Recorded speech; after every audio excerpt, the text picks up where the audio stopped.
ইয়া রাসূলুল্লাহ, ইয়া রাসূলুল্লাহ, আমি কিয়ামতের জন্য কিছুই প্রস্তুত করতে পারি নাই। একটা জিনিস আছে, সেটা কি? সেটা হচ্ছে আমি আল্লাহরে আর আল্লাহ রাসূলরে বড্ড ভালোবাসি। হাদিসের প্রামাণ্য কিতাবগুলোতে যখন আপনি পড়বেন, চ্যাপ্টারগুলোতে পড়বেন, বিভিন্ন জায়গায় বিভিন্ন নসিহাতে, বিভিন্ন আলোচনায় বিশ্বনবী মুহাম্মদ রাসূলুল্লাহ তিনি বর্ণনা করেছেন যে কিয়ামতের আগ দিয়ে গোটা বিশ্বের, গোটা পৃথিবীর সামাজিক অবস্থা, রাষ্ট্রীয় অবস্থা, পারিবারিক অবস্থা এরকম এরকম হবে। কি কি আলামত বিশ্বনবী বলে গেলেন, আমাদের জানার দরকার আছে না নাই? আমরাও কিন্তু অবাক করা কোনো কাণ্ড দেখলে বলে ফেলি এটা কিয়ামতের আলামত, বলি না? কথা বলেন।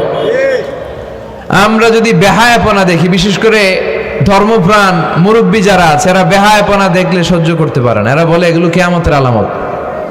আছে না নাই? কিয়ামতের আলামত। নিশ্চিত এই বাণীগুলো যদি শোনেন যে কিয়ামতের আলামতের ব্যাপারে বিশ্বনবী কি বলেছে, শুনলে আপনার গা শিহরিয়ে উঠবে। আপনার মনে হবে বিশ্বনবী যেন এই একবিংশ শতাব্দীর দিকে তাকিয়ে তাকিয়ে বলে গিয়েছিলেন। মনে হবে যেন বিশ্বনবী বাংলাদেশের এই পরিবেশটা দেখে দেখে বলেছেন। প্রায় প্রতিটাই আমাদের সমাজের সাথে, আমাদের দেশের সাথে, আমাদের পরিবেশের সাথে খাপ খেয়ে যায়। কিয়ামতের আলামতগুলো দুই ভাগে বিভক্ত। একটু আওয়াজ করে উত্তর দিতে হবে, কয় ভাগ? একটা ছোট আলামত আর একটা বড় আলামত। চিল্লায় বলেন একটা, আরেকটা, আবার বলেন একটা, আরেকটা। নাই, ইসলাম শিখায় চাইতে হবে একজনের কাছে। ইদা সাআলতা ফাসআলিল্লাহ, ফরিয়াদ করবা তো কার কাছে করব? চাইতে হবে কার কাছে? ছেলে চান কে দিবে? মেয়ে চান কে দিবে? ছেলে মেয়ে দুইটা চান কে দিবে? ব্যবসায় সফল হতে চান কে দিবে? জান্নাতি হতে চান কে দিবে? আল্লাহ ছাড়া কেউ কিছু দিতে পারে? বিশ্বনবী মুহাম্মদ রাসূলুল্লাহ সাল্লাল্লাহু আলাইহি সাল্লাম কি আমাদের কিছু দিতে পারে? না। এই জন্য ওনার কবরে যেও চাওয়া যায় না, ওনারে সালাম দেওয়া যায়। ওখানে যে বিশ্বনবীকে সালাতু সালাম পাঠানো যায়, কিন্তু বিশ্বনবীরে বলা যায় না ইয়া রাসূলুল্লাহ আমার একটা মেয়ে দেন, আমার একটা ছেলে দেন। বিশ্বনবীর কবরের সামনে দাঁড়িয়েও চাওয়া যায় না। তো বিশ্বনবীর কবরের সামনে দাঁড়িয়ে কিছু চাইলে সৌদি পুলিশ হাতের মধ্যে লাঠি দিয়ে বাড়ি মারে, দাঁড়াতেই দেয় না। যে এখানে কি চাও তুমি? সামনে কেবলা, কেবলামুখী হও। এই বিশ্বনবী যার কাছে যাইতেন তার কাছে চাও। তিনি ছাড়া কিচ্ছু করার ক্ষমতা গোটা বিশ্বে কারো নাই। আল্লাহর ধনভাণ্ডার কত বিশাল! তিনি আমাদের সবাইকে যদি জান্নাতুল ফেরদাউস দিয়ে দেয়, ওনার জান্নাতের মধ্যে ঠেলাঠেলি হবে তো না? কথা কন।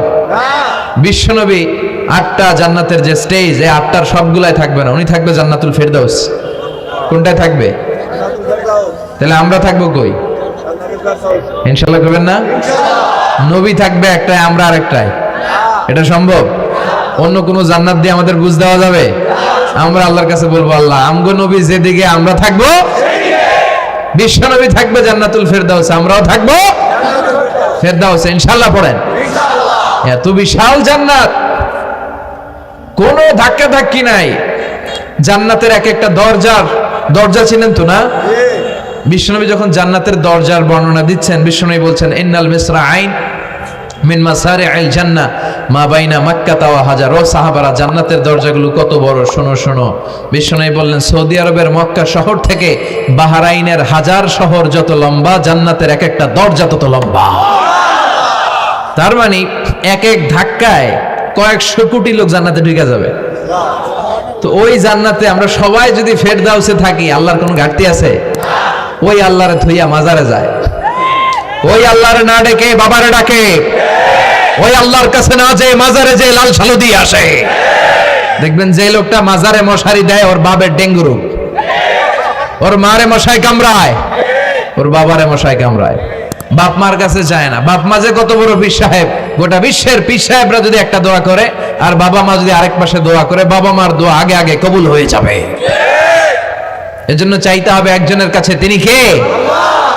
বিশ্বনবী যখন বুঝাতেন, মাঝে মাঝে হাতের ইশারায় বুঝাতেন। সুবহানাল্লাহ পড়েন। বিশ্বনবী যখন বুঝাতেন, মাঝে মাঝে প্রশ্ন করে বুঝাতেন, মাঝে মাঝে প্রশ্ন করে বুঝাতেন। He used to throw question to the audience. শ্রোতাদেরকে প্রশ্ন ছুড়ে দিতেন। প্রশ্ন ছুড়ে দিলে কি লাভ জানেন? শ্রোতারা ভাবতে শুরু করে উত্তরটা কি, কি এই প্রশ্নের উত্তর। যখন উত্তরটা করতে পারে না, তখন বিশ্বনবী উত্তর বলে দিতেন। যখন উত্তর করতে যে ঠেকে যায় একটা ঠেকা ঠেকা ভাব, তখন যখন উত্তরটা জানা হয় ওই উত্তর আর ভোলা হয় না। কথা বলেন। বিশ্বনবী সাহাবাদেরকে প্রশ্ন করলেন, ইন্না মিনাশ শাজারাতি শাজারাতুন লা ইয়াসকুতু ওয়ারাকুহা।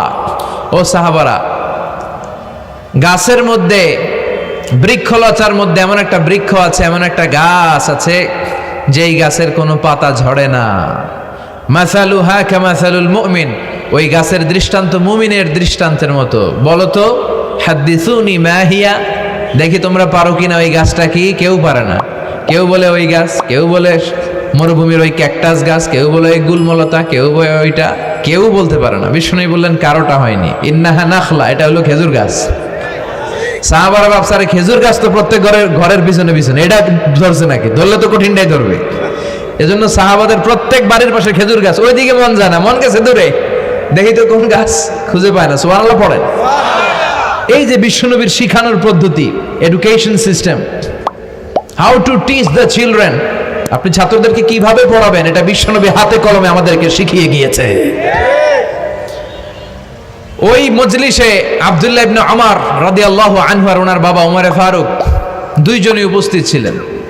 বাড়িতে যাওয়ার পরে ছোট্ট আব্দুল্লাহ ইবনে ওমর সাইয়েদনা ওমরে ফারুককে বলেন, আব্বা, বিশ্বনবী যে আজকে প্রশ্নটা করছিল আমি কিন্তু উত্তর জানতাম। সুবহানাল্লাহ কইবেন না?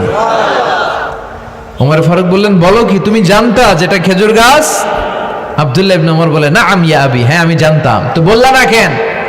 তুমি যদি আজকে উত্তর দিতে পারতা তাহলে আরবরা লাল কপালের উট পেলে অনেক খুশি হয়ে যায়। তিনি বললেন, লাল চাঁদওয়ালা উট পেলে মানুষ যেরকম খুশি হয়, আজকে তো আমি অত খুশি হইতাম, বিশ্বনবীর সামনে আমার বুকটা এত বড় হয়ে যেত যে আমার ছেলে উত্তর করতে পেরেছে। আব্দুল্লাহ ইবনে ওমর বললেন, আপনি আমার আব্বা, আশেপাশে চাচারা কেউ পারে না, আমি কেমনে কই? সুবহানাল্লাহ কইবেন না? দেখেন বিশ্বনবীর শিখানোর কত চমৎকার পদ্ধতি। তো সে পদ্ধতির অংশ হিসেবে বিশ্বনবী এরকম আঙ্গুল দিয়ে ইঙ্গিত করতেন আর বলতেন, আনা ওয়া কাফিলুল ইয়াতীমি কাহাতাইন, আমি এবং ইয়াতীমের যত্ন যারা করে তারা জান্নাতে একসাথে এইভাবে থাকবো। আবার কিয়ামতের বর্ণনা দিতে যে বিশ্বনবী বললেন, আনা ওয়া সাআতু কাহাতাইন, আমি আর কিয়ামত এরকম পিঠাপিঠি, আমার আর এই দুইটা আঙ্গুলের মাঝখানে যেমনি তেমন ব্যবধান নাই, আমি আর কিয়ামতের মাঝখানেও তেমন ব্যবধান নাই। চিল্লায় পড়েন আল্লাহু আকবার। তাহলে বিশ্বনবীর ঘোষণা অনুযায়ী কিয়ামতের প্রথম আলামত হচ্ছে বিশ্বনবীর স্বয়ং আগমন। এটা হয়েছে কি হয় নাই?